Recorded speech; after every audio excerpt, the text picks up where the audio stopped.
El niño fantasma en la carretera a Pachuca. Nunca fui de creer en esas cosas. Siempre pensé que las historias de fantasmas eran exageraciones o producto de la imaginación de personas impresionables. Pero esa noche algo sucedió en la carretera hacia Pachuca que hasta el día de hoy no puedo explicar. Era plena pandemia y mi esposa me pidió que la llevara hasta allá porque la hija de su exmarido estaba en el hospital. Salimos de madrugada, casi a la 1 de la mañana, con la carretera más vacía de lo que jamás había visto. No es que ese camino siempre estuviera lleno, pero esa noche parecía que nadie más quería estar allí. El clima tampoco ayudaba. Llovizna fina, niebla baja y un silencio extraño, como si todo estuviera suspendido en el aire. Estaba cansado. Me habían despertado de repente para hacer ese viaje y ni el café más fuerte logró mantenerme completamente alerta. La carretera pasaba como un borrón monótono, solo el sonido del limpiaparabrisas rompiendo el silencio. Hasta que, de la nada, vi una sombra pequeña aparecer en los faros. Fue cuestión de segundos, pero juro que mi corazón se detuvo. Un niño pequeño, de unos 5 o 6 años, cruzó corriendo justo delante de nosotros. Instintivamente giré el volante con todas mis fuerzas hacia la izquierda, casi saliéndome de la carretera. Mi esposa gritó y el coche derrapó un poco antes de que pudiera controlarlo. Me detuve de inmediato, los dos en estado de shock, tratando de procesar lo que acababa de pasar. Miré por el retrovisor, esperando ver al niño al costado de la carretera, asustado, llorando, algo, pero no había nadie. Solo la oscuridad y la llovizna golpeando el asfalto mojado. Mi primera reacción fue bajar del coche a buscarlo. Mi esposa aún temblaba, llevándose una mano al pecho, preguntándome si estaba seguro de lo que vi, pero no era cuestión de seguridad. Yo sabía lo que vi. Encendí las luces intermitentes, agarré la linterna del celular y comencé a caminar por el borde de la carretera. El asfalto reflejaba la luz tenue y el olor a tierra mojada se intensificaba con la humedad. Llamé al niño varias veces, esperando escuchar un llanto, una respiración, cualquier cosa. Pero el silencio era total. No había arbustos lo suficientemente cerca como para que alguien se escondiera, ni ningún sendero por donde pudiera haber salido o a donde pudiera haber ido. Simplemente había desaparecido. Después de unos 20 minutos buscando, mi esposa empezó a insistir en que nos fuéramos. Decía que, si realmente fuera un niño, ya habría aparecido, habría llorado, habría pedido ayuda. Pero había algo que no encajaba. Esa sensación en el estómago, ese malestar inexplicable que te dice que algo no está bien. Aún así, volvimos al coche y seguimos conduciendo. Ninguno de los dos habló durante un buen rato. Yo seguía mirando por el retrovisor cada minuto, esperando ver algo corriendo detrás de nosotros. Pero la carretera seguía vacía. El resto del viaje fue un borrón. Pero recuerdo claramente la sensación de que algo todavía estaba ahí, observándonos, siguiéndonos de lejos. Pasamos los siguientes días en el hospital, lidiando con la situación de la hija del exmarido de mi esposa. Fueron días tensos, agotadores, y creo que por eso terminamos dejando la historia del niño en segundo plano. Parecía un detalle insignificante en comparación con todo lo que estaba pasando. Pero unas semanas después, cuando finalmente regresamos a casa, el recuerdo de ese momento volvió con fuerza. Una noche, sin poder dormir, decidí buscar en Google Maps el tramo exacto de la carretera donde sucedió todo. Quería entender de dónde pudo haber salido ese niño, si había alguna casa cerca, un pueblo, cualquier cosa que tuviera sentido. Pero lo que encontré fue mucho peor. En los primeros resultados apareció una noticia de unos meses atrás. Un accidente grave en esa misma carretera, casi en el mismo punto donde vimos al niño. Un autobús lleno de pasajeros había volcado tras intentar esquivar algo en la vía. El vehículo se incendió y muchas personas murieron en el lugar. Empecé a leer los detalles y un escalofrío me recorrió la espalda cuando vi lo que había declarado un testigo del accidente. El conductor del autobús perdió el control porque intentó esquivar a un niño que apareció de la nada. Mi estómago se encogió de inmediato. Mi respiración se volvió pesada, como si el aire en la habitación hubiera desaparecido. Volví a la noticia, tratando de encontrar más información sobre el niño, pero no había nada. No se encontró el cuerpo de ningún niño entre las víctimas. Nadie reportó un niño desaparecido en esa zona. Solo un relato vago de que un niño cruzó la carretera segundos antes del accidente. Y ahora, meses después, mi esposa y yo habíamos visto lo mismo. Cerré la computadora y me quedé ahí, mirando la pared. Una parte de mí intentaba racionalizarlo todo. Tal vez era solo una coincidencia. Tal vez fue el cansancio de esa noche, la niebla, la lluvia. Pero la otra parte, la que sentía un nudo en el pecho y la piel erizada, sabía que no era tan simple. Lo que fuera que vimos no fue solo una ilusión. No fue un error de mi vista. Nunca más volví a tomar esa carretera de madrugada. Hasta el día de hoy, evito pensar demasiado en eso, porque cada vez que recuerdo la expresión del niño y cómo simplemente desapareció, siento el mismo escalofrío. Pero lo que más me aterra es la pregunta que me persigue desde aquella noche. ¿Cuántas otras personas han visto al mismo niño? ¿Cuántas más lo verán? El viejo de la carretera y la advertencia de la muerte. Después de tantos años manejando en la carretera, pensé que ya había visto de todo. Gente pidiendo aventón en lugares imposibles, figuras extrañas en la orilla del camino, luces en el cielo que nadie sabe explicar. Pero siempre me convencí de que era el cansancio, trucos de la mente o simplemente cosas normales que parecían raras en medio de la madrugada. Al menos hasta aquella noche. Era un viaje tranquilo a Durango. Llevaba horas manejando. Los pasajeros dormían. El motor del autobús vibraba de manera constante y todo indicaba que llegaría sin problemas. Pero, de la nada, vi a alguien caminando en el acotamiento, muy lento, como si estuviera perdido. Era un hombre mayor, encorvado, arrastrando los pies de una forma extraña. No había casas, casetas de cobro, ni ningún otro sitio cerca. Estaba completamente solo, en medio de la nada, caminando como si acabara de despertar de una pesadilla. Bajé la velocidad y me detuve cerca de él. Abrí la puerta y le pregunté si estaba bien. Levantó el rostro con lentitud y cuando vi sus ojos sentí un escalofrío recorrerme la espalda. No sé explicarlo, pero era como si no estuviera realmente allí, como si mirara a través de mí. Y entonces, con una voz áspera, solo dijo una cosa: «Sigue con cuidado, hijo, la muerte anda cerca». Me quedé allí, inmóvil, tratando de entender qué quería decir. Pero antes de que pudiera preguntarle algo más, simplemente se giró y siguió caminando en dirección contraria, como si nada hubiera pasado. Una sensación extraña me invadió, pero intenté ignorarla. Cerré la puerta, respiré hondo y seguí manejando. No habían pasado ni 5 minutos cuando entendí lo que quería decir.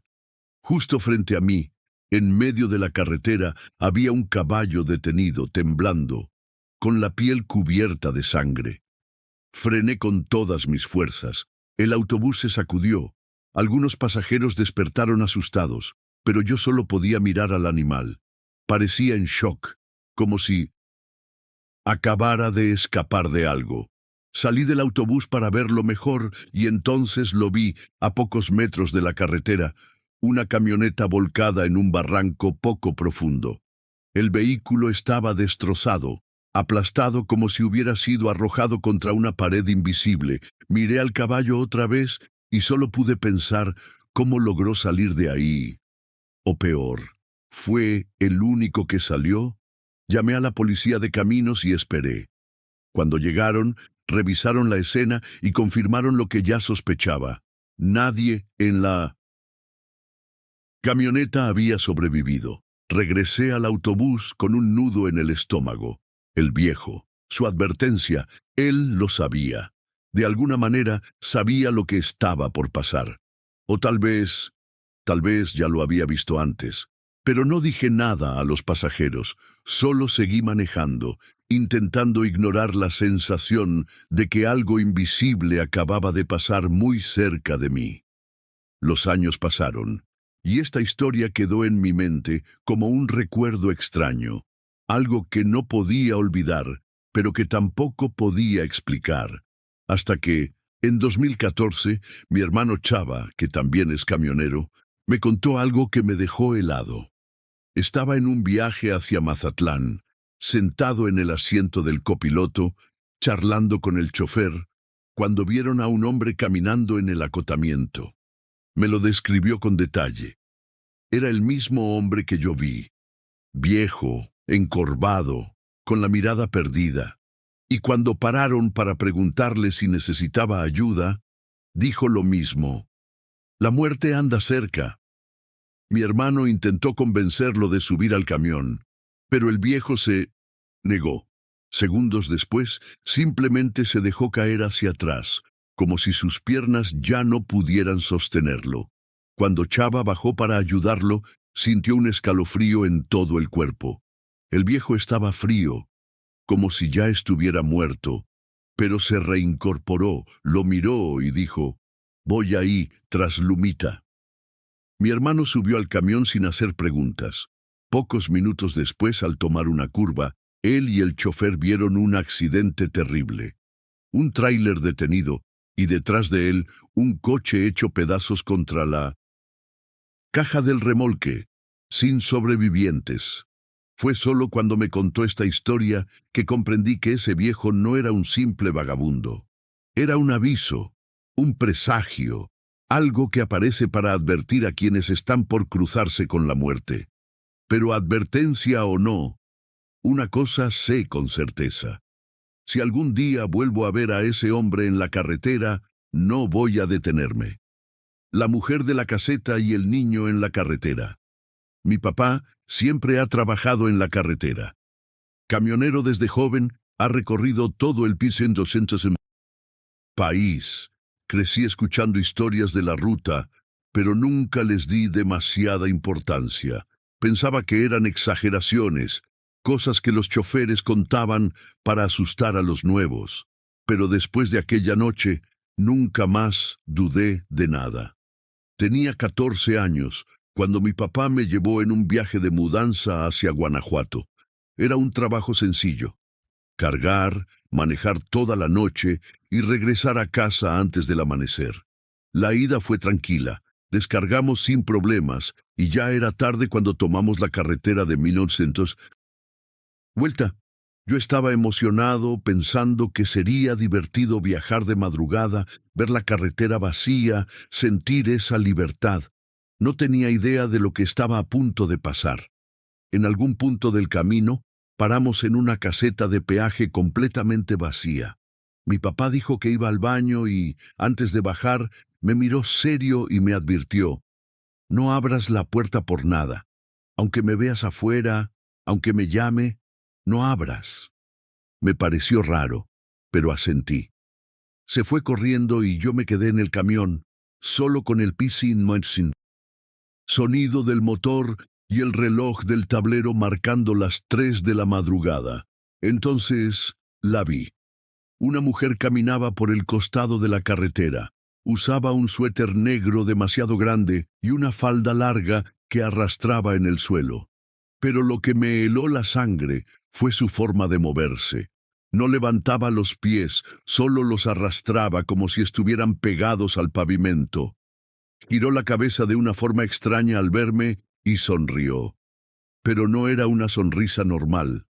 Su boca se alargó demasiado, dejando ver unos y pocos dientes torcidos, y sus ojos estaban casi cerrados.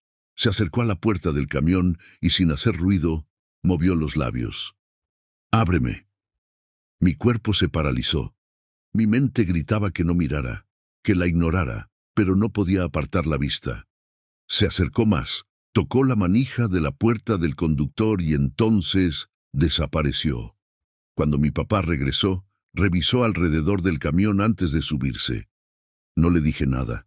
Solo miró por el retrovisor y dijo en voz baja: «Ya se fue». Pensé que el susto había terminado, pero unos minutos después, en medio de la carretera, un niño apareció. Era pequeño, descalzo, con ropa sucia. Levantó la manita y dijo, con una voz apenas audible: «Ayuda». Mi instinto fue decirle a mi papá que parara, pero él solo aceleró. Miré por el retrovisor y sentí un frío en el pecho. El niño venía corriendo detrás de nosotros. No era una carrera normal. Sus pies apenas tocaban el suelo. Fue entonces cuando mi papá dijo, sin mirarme: «De 3 a 4 de la mañana no se para por nadie». Nunca más volví a viajar con él de madrugada. Las voces en el desierto de Baja California. Nunca he sido una persona miedosa. Siempre he viajado solo, sobre todo para fotografiar lugares aislados, y he acampado en cada rincón olvidado de este país. Pero hay algo en esa carretera de Baja California que me hizo sentir un miedo diferente. No era ese susto momentáneo, como cuando alguien te toma por sorpresa. Era un miedo frío, lento, que se fue metiendo en mi cuerpo poco a poco hasta que sentí que me ahogaba, y lo peor es que hasta hoy no puedo explicar lo que pasó allí. Mi plan era manejar solo durante el día, deteniéndome a tomar fotos cada vez que encontrara algo interesante, pero calculé mal el tiempo y terminé atrapado en la noche, en medio del desierto. No había nada a mi alrededor, ninguna luz, ninguna casa, ni siquiera otro coche en la carretera. Solo un silencio denso y ese cielo infinito sobre mí. Fue entonces cuando empecé a sentirme mal. Me dolía el estómago. Sudaba frío y sabía que tenía que parar. Cuando vi un pequeño local abandonado al costado de la carretera, decidí que era mi única opción. Me bajé del coche y caminé directamente hacia la parte trasera, donde había un baño improvisado.